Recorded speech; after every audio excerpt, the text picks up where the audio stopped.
Kosi woke up with a dream, a very disturbing dream, that Kola left her for another lady. She didn't think that was possible because she had been paying Kola's school fees in the university. They had agreed that Kola should go to the university since he was brilliant, but his parents were very poor and couldn't afford to train him in the university. He had 6 younger siblings who were doing one odd thing or the other to help put food on the table. His father was a night watchman. His mom sold a few loaves of bread at a street corner. Kola and his family looked a hopeless case. Hopeless until he met Kosi while distributing pure water bags for a company in Lagos, Nigeria. Kosi is a hairdresser doing very well in her hairdressing. She had this skill that every woman wanted. She knew how to make short, harassed, abused hair grow.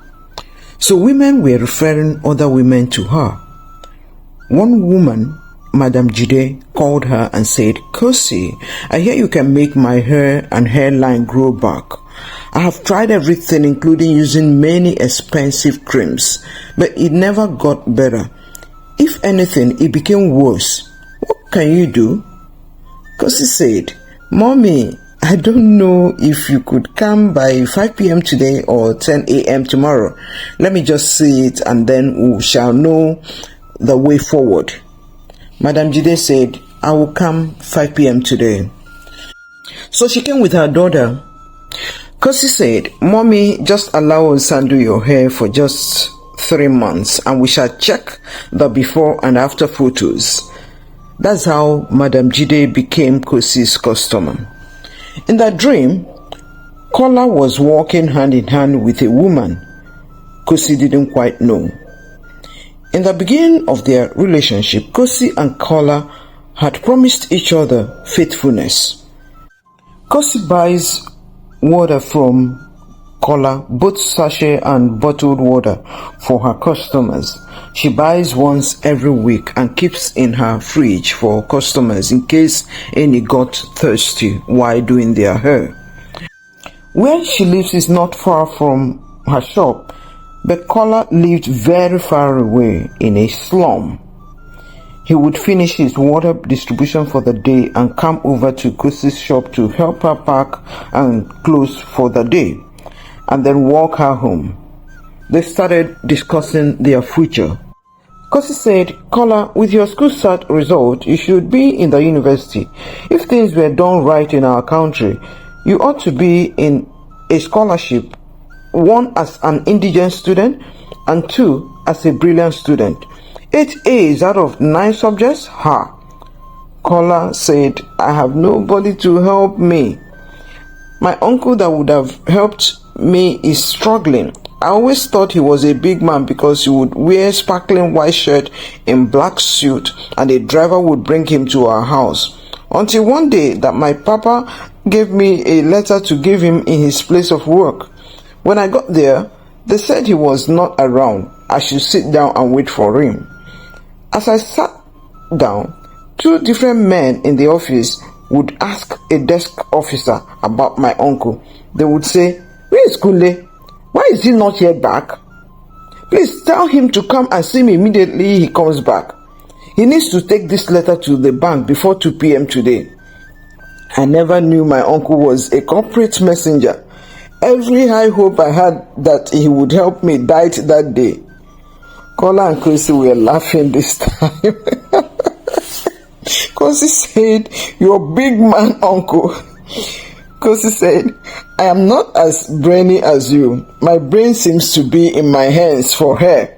So I think you can go to the university while I sponsor you with the money I make. Being an orphan, I have seen suffering in this life, but I persevered, and today, my uncle's wife that drove me out of her house begs me for money for school fees for her children. I have, so I give her. Those kids are innocent and my uncle is late. But I think we need to make serious plans for our future too. You will go to school. I will pay for everything as the money comes." Kola hugged her and thanked her profusely. Kosi said, I do not know what could be worse than hunger in perpetuity in this world. Your going to school will transform your life and mine and change the story of your family. A drowning man cannot save a drowning man. You must come out of living in perpetual squalor to be able to help others. Kola hugged her again and went home. He wrote JAMB for the first time and passed. He couldn't write it in the past years because there was not enough money to eat at home, let alone write JAMB. He got admission and was doing very well academically. Kosi made sure he was well dressed, made sure he ate well, supplied everything he needed while schooling. Soon, Kola graduated, having read engineering. He went for youth service and served in an oil company in Warri, Nigeria. Life totally changed for Kola. One day he came back to Lagos and didn't see Kosi. Kosi heard he came back. She called him on the phone, but Kola didn't answer. It's not like Kola. She went to his parents, but he wasn't there. Madam Jide came to get her hair fixed and asked Kosi, "How are you? I hear Kola is in town. He came to my house. He said he was keeping in touch with his former water customers. He is such a good boy and handsome too." Kosi almost fainted at hearing this story. But she held herself. She excused herself to go ease herself. She called Kola again, but he didn't answer either. She sent a message, "Babe, talk to me please. I hear you are in town. You don't pick my calls? What's going on please? Are you okay? I am confused." Kola didn't reply. But in 2 days, he called Kosi to say, "Sorry, it was a fleeting visit. My boss sent me to Lagos and I had a very tight schedule." Madam Jide's daughter, Debo, was in the same NYSC camp with Kola, so they became friends, having known each other from Kosi's shop.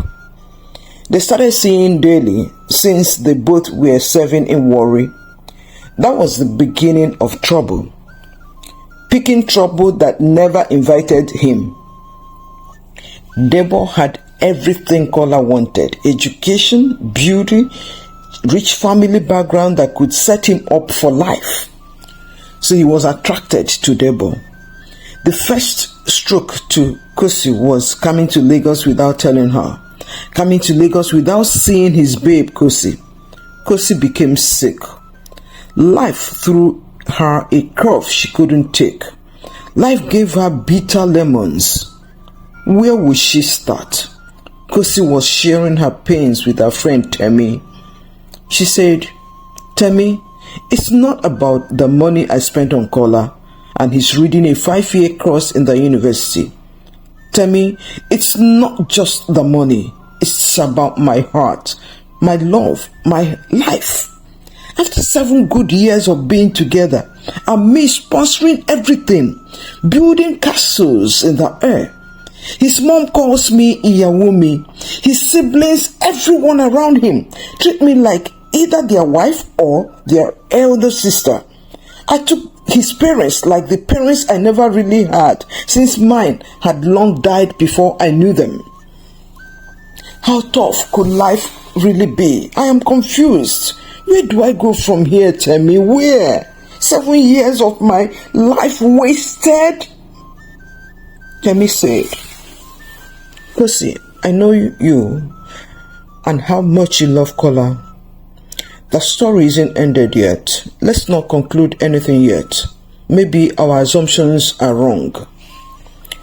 One of Kosi's hairdresser staff came to Kosi to report, "Auntie, Madam Jide's appointment is 10 a.m. today. It's 10:30 a.m. now.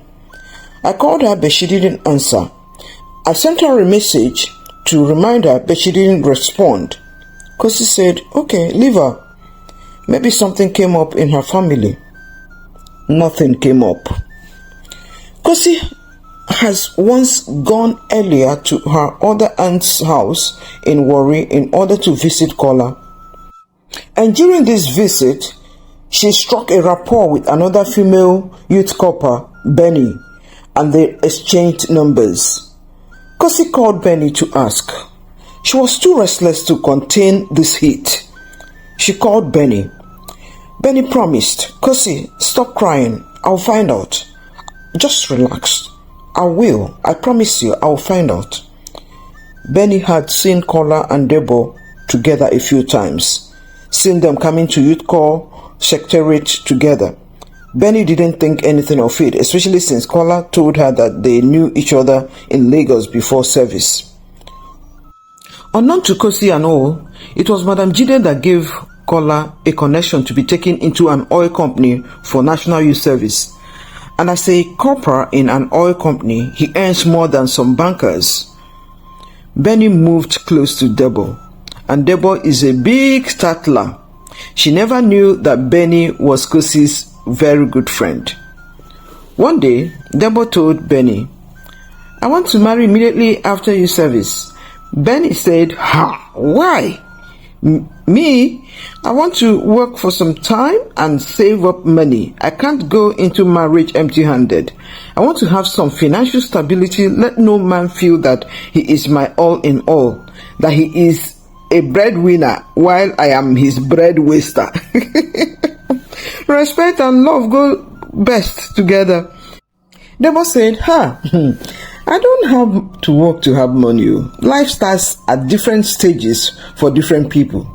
Yes, Seth, Benny, you know you can work in any of our family companies after service. Benny said, Debo, that's a great one. I will take you up on that later. Oh. We still have many months before then. Yes, tell me, Debo, how do you want to marry immediately after service? What exactly is your plan? Debo said, Benny, we are 5 girls in my family and 2 boys. The boys are the last. None of the girls is married. I am girl number 4.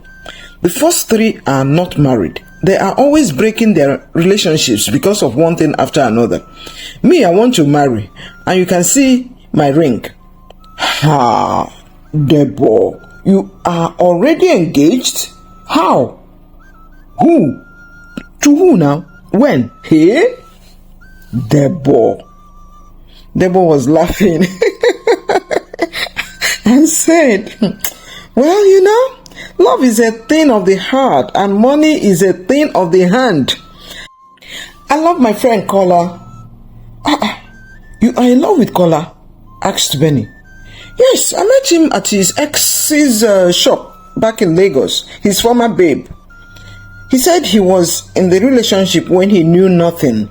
He was just a young boy of 19 when they started, and that he was in need of money. So when the Kosi offered to train him in school, that he accepted.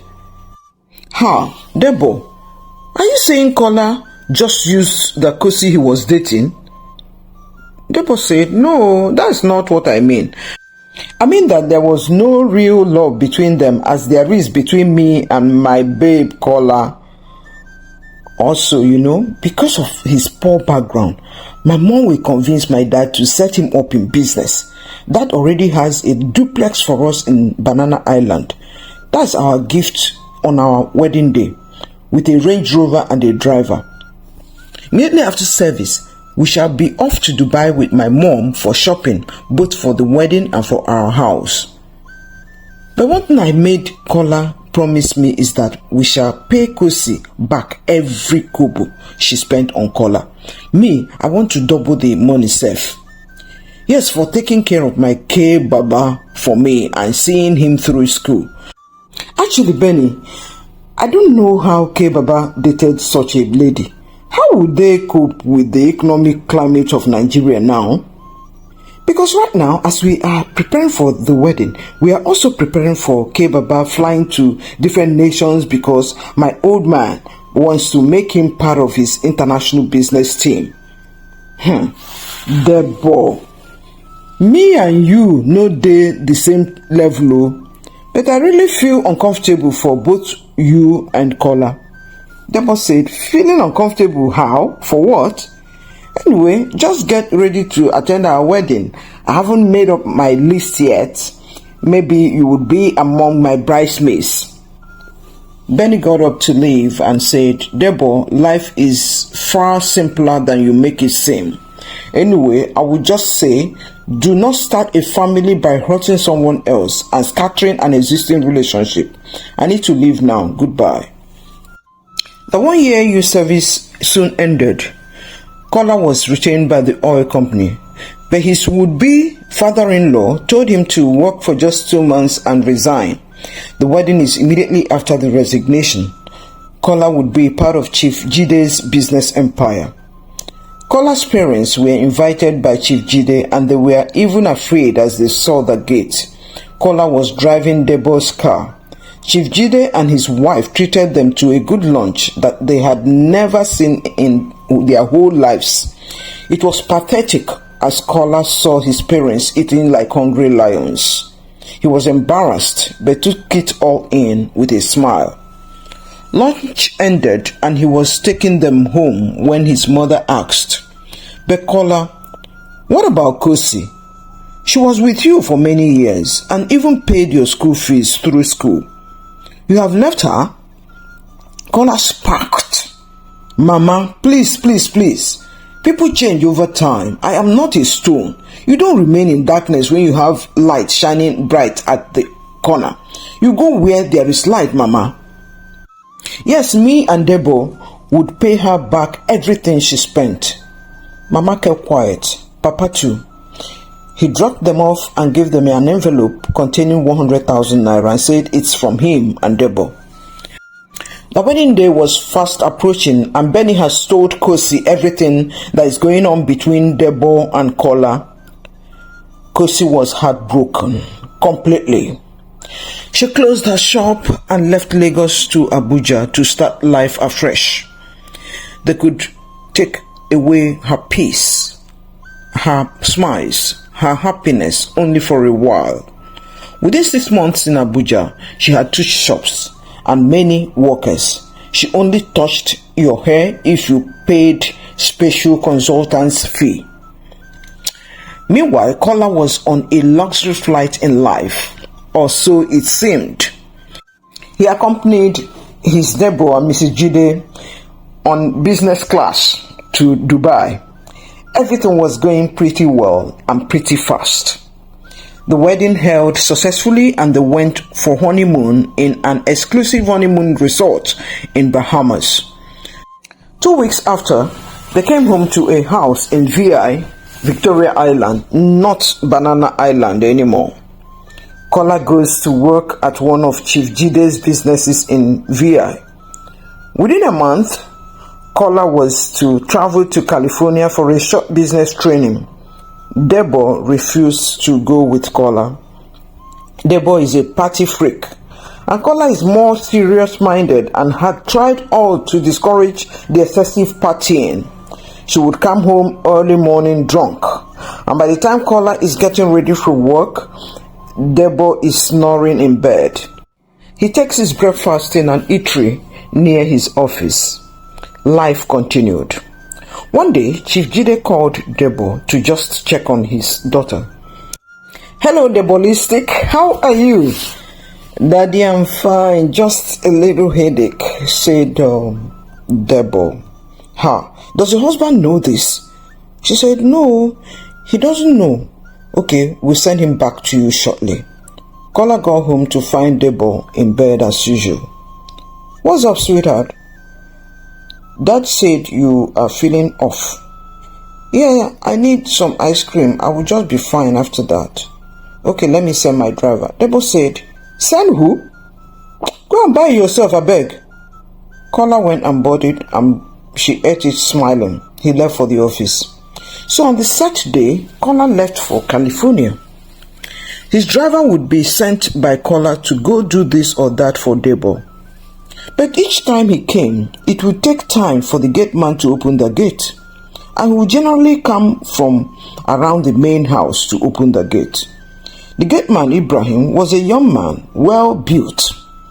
Another day, the driver came and horned and got out to press the bell. Nothing. No one opened for him. He waited some. Nothing. Soon he heard noises, and the gate man was downstairs shouting back at someone in the house. He rushed and opened the gate. "What's going on, Ibrahim? Why are you shouting like this morning?" Ibrahim said, "I don't know what is wrong with that woman. Oh. She doesn't want to leave me alone. Morning, afternoon, night. She wants me. I am trying to do my work. I am not here to be second husband to anyone." Kola came back to find that the gate man was somewhat disrespectful to his wife, Deborah.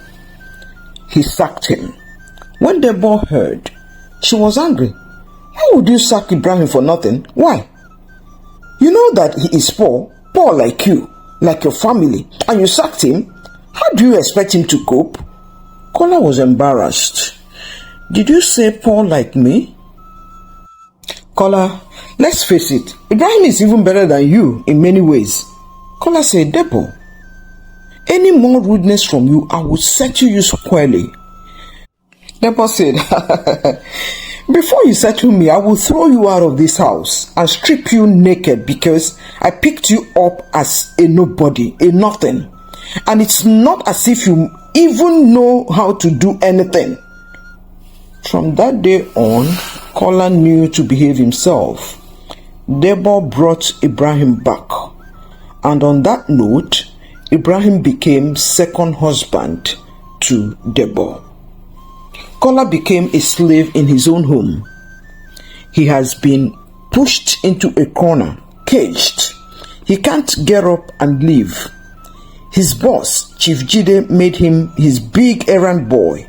Not that there's anything wrong in being an errand boy to someone that is the head of a business empire. But Kola, if kicked out after 2 years of being in Chief Jide's employ, cannot boast of any progress in his career. And at home, he was miserable. Deborah had a baby that looks completely exactly like Ibrahim. He has no respect, no love, nothing to make his life better as a married man. Not even the companionship from a wife. He could not discuss his office pains with his wife because his boss was a phone call away from his wife. One day, he collapsed inside the car on his way home. The driver didn't know until they got home. He just informed Deborah and rushed him to the hospital. He was resuscitated and spent a few hours before being discharged, and Deborah never visited him there. He had high blood pressure and has been placed on serious BP drugs. Kola had become completely miserable, both in the house and in the office. One day, Kola opened up to one of his friends. "This Chief Jide said he would set me up in business because I married his daughter. In fact, it was like a good bait to get me to marry his daughter." The friend Uzoma said, "Oh, so they bought you with their money? What money cannot do, more money can do." "Oh my, Kola, you are in a big mess. What do you intend to do now?" "What would I do?" asked Kola. "He has not set me up in any business. I have just been his errand boy, sometimes sending me for things that I loathe to do, like if he's going to a nation he doesn't have a steady girlfriend in, I would be his pimp to go and organize some girls for him." "Uzoma, I am a properly trained engineer, not a pimp. I was to be retained after my youth service by the oil company I served with. But this man said I should resign after 2 months to marry his daughter and he would set me up. I am so ashamed of the dishonorable life this man and his family are subjecting me to. I had a faithful girl that trained me, as in she paid my school fees in the university. But this Deborah came with her larger than life promises and I left the girl. With her I had peace. Now look at my miserable life." Uzoma asked, "Oh really? How?" "Kola, so where is she now? What do you think? All the audio love and audio business setup are over." Uzoma To crown it all, I am very, very ashamed to admit this. My son is actually not my son. He is the son of our gate man, Ibrahim. They look so alike that it would be foolish to ask for a DNA test. Ha, Uzoma said. What miserable life is this? What kind of a thing is this, Kola? So, Kola, tell me, your life is not enviable. Is it possible to go back to the one that loved you when you were nothing, when you were a nobody? Kola said, Uzoma, it sounds unreasonable to me because I left her after all she suffered and did for me. I left her when I was just about to become somebody on my own. Because I saw a girl that seemed to come from a money family, a family with inexhaustible money, inexhaustible wealth, money commanders. I fell for the trap. And now, Uzoma, I am trapped, truly, truly trapped. And yes, I am here, but I have nothing. If my so-called wife kicks me out today, I have nowhere to go to. Uzoma said, Kola, your solution might just lie in going to find that girl, Kosi. Kola said, the only thing I know is that she is in Abuja. If I continue being here, I would always be on my knees before this Jide family. I would rather die fighting on my 2 feet than live crawling on my knees before these people whose God is money. Unfortunately, I became one of them. But Uzoma, I am done. I am leaving empty-handed, but I must leave. So Kola took his bag with a little savings. He found a cheap bus to go to Abuja. He didn't even know where to start. So on arrival, he checked into a very, very cheap hotel. He didn't know where to begin, but he started early morning the next day to ask questions. He went from one hairdressing salon to another. In one day, he covered over 10 kilometers on foot, going from one salon to another. Somehow, on the 4th day, he sauntered into a salon where someone knew a Kosi that is expert at hairstyling. He got the address and went straight there, looking more like a tramp. He got more shocks for his miserable life. Kosi left Nigeria just 2 weeks ago, her manager reported. Over a year ago, a man came from Toronto on a visit to Abuja. He is originally from Kenya.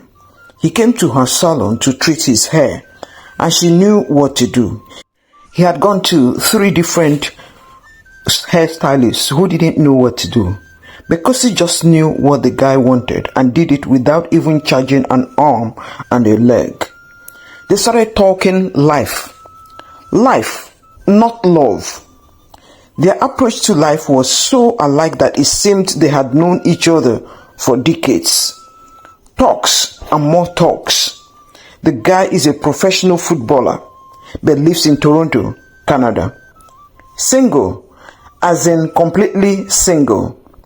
The girl that would have been his girlfriend said he was too famous for her liking and should quit playing football if she would marry him. Kenny's life is like wrapped around football, and there was just no way he would quit playing until his retirement age. Within a few months, from talking life, they started talking love. Kenny came back to Nigeria in another few months to meet Kosi's people, and they also went to Kenya to see Kenny's parents and people. They were accepted and celebrated wherever they appeared. Because of Kosi's customers in Abuja, Kenny and Kosi organized a small wedding in Abuja where, no matter how small they planned it, the hall was overcrowded, packed full. Footballer friends from around the world, Kosi's customers were all there. In a few days, they left for Toronto. Kosi's shop manager told this story heartily and excitedly to Kola, not knowing the relationship between him and Kosi. Kola slumped at a corner in the salon and slept off. It was time to close the shop for the day and they tapped him up. This was about 8 p.m. Hungry and tired and frustrated, he left to go and sleep in the Abuja to Lagos car park. But he got there and found a bus that was going to Lagos that night and boarded it. A breakdown of the bus delayed their arrival. Fortunately, they were not attacked by robbers. He got into Lagos and went to the slum where his parents live. Managed to take a bath and left immediately. His eyes red with lack of sleep and rage. He wanted a revenge on the Jides. How would he effect that without trace? He was in his area and area boys who had no dream were hanging around. He thought he had permanently left that level, but his wrong choices and greed had brought him right back there. He beckoned on them and they were happy to see him, better dressed, yes, but he's still their person. He hung out with them a bit and sponsored their drinking for the day. He promised to come back the next day, and he did. This time around, he came with a former gate man of the Jides, a young man they had maltreated because he didn't let Mrs. Jide's boyfriend into the compound when Chief Jide was away. They began to hatch a kidnapping plan to kidnap Madam Jide, since she was the one that started Kola's chain of troubles. This gate man knew Madam Jide's style of movement. The area boys knew what to do. Unfortunately for the Jides, the day that kidnap was planned to take place, Chief and Madam Jide came home together. The kidnappers kidnapped both of them. They demanded a ransom of 1 billion naira.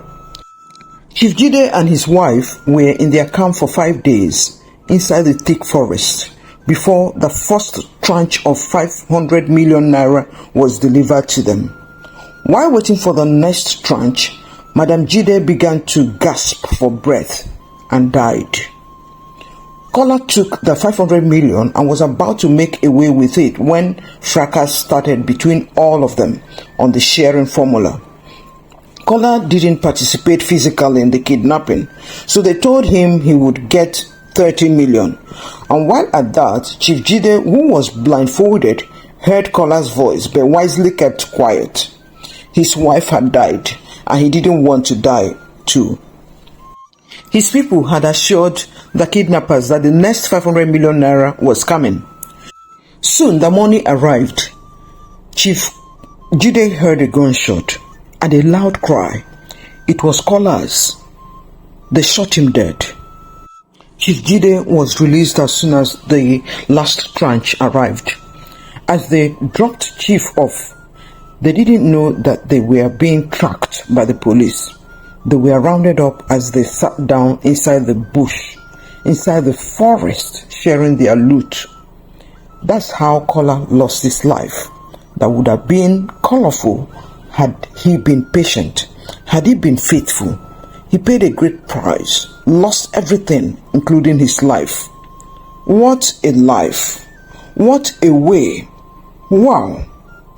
What have you learned from this story? What do you think about Kola? And is Kosi right to have moved on? If you were Kosi, what would you do? What have you learned from this story, really? For me, it's a big case of there's a way that seems right unto a man, but the end thereof is death. What do you think of the Jide family? Big money, zero character. What do you really think of all this? Please share your thoughts with us in the comment section below. Also, please encourage us to roll out more African real life stories by giving this video a thumbs up and also subscribe to our channel if you haven't already done so. Yes, please remember to click the bell icon so you would be among the first to know when we upload another very interesting story video. And please share our stories with your friends and family. Till our next video, remain truly amazing. Goodbye.